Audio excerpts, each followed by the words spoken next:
महत्त्वाची बातमी येते आहे मुंबईतून। किडनी रॅकेट प्रकरणामध्ये हिरानंदी हॉस्पिटलच्या 5 डॉक्टरांना अटक केली अशी बातमी येते। या 5 डॉक्टरांपैकी एक जण या हॉस्पिटलचा सीईओ आहे। किडनी रॅकेट मोठं मुंबईतलं एक समोर येत आहे आणि अटक सुद्धा केली गेली। गणेश ठाकूर आपले प्रतिनिधी आपल्या सोबत आहेत। गणेश, हिरानंदानी सारखं एक सर्वांना माहिती असलेलं मोठं हॉस्पिटल आणि त्यात या हॉस्पिटलचा सीईओ आणि 5 डॉक्टर, मोठं किडनी रॅकेट दिसतंय आहे।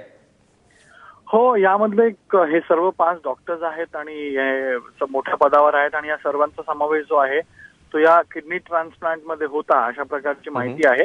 आणि आत्ताच मुंबई पोलिसांनी यापैकी या 5 डॉक्टरांना अटक केली आहे। मागील काही वर्षापासून हे किडनी रॅकेट सुरू होतं आणि किडनी रॅकेट सुरू असताना या प्रकरणामध्ये मुंबई पोलिसांनी आधी काही लोकांना अटक केली होती ज्यांनी हे किडनी ट्रान्सप्लांटसाठी इथे हॉस्पिटलमध्ये आले होते। पण यांचा डॉक्टरांचा समावेश निष्पन्न झाल्यानंतर, पुरावे मिळाल्यानंतर या सर्वांना आता अटक करण्यात आली होती, यांना कोर्टात हजर करण्यात येईल।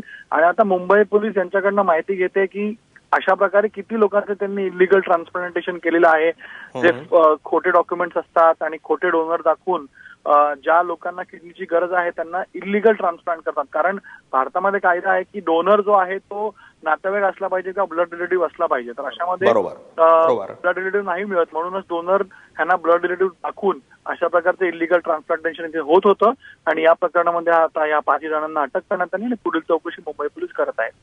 बरोबर, धन्यवाद गणेश तुम्ही दिलेल्या माहितीबद्दल। त्यामुळे हिरानंदी हॉस्पिटल हे एक प्रसिद्ध हॉस्पिटल आणि या हॉस्पिटलचे 5 डॉक्टर सोबत सीईओ, नेमकं या सगळ्या किडनी रॅकेटचे धागेदोरे किती लांब पोहोचले असतील मुंबईसारख्या शहरामध्ये ते होत आहे याचा तपास सुरू आहे। पण महत्त्वाची बातमी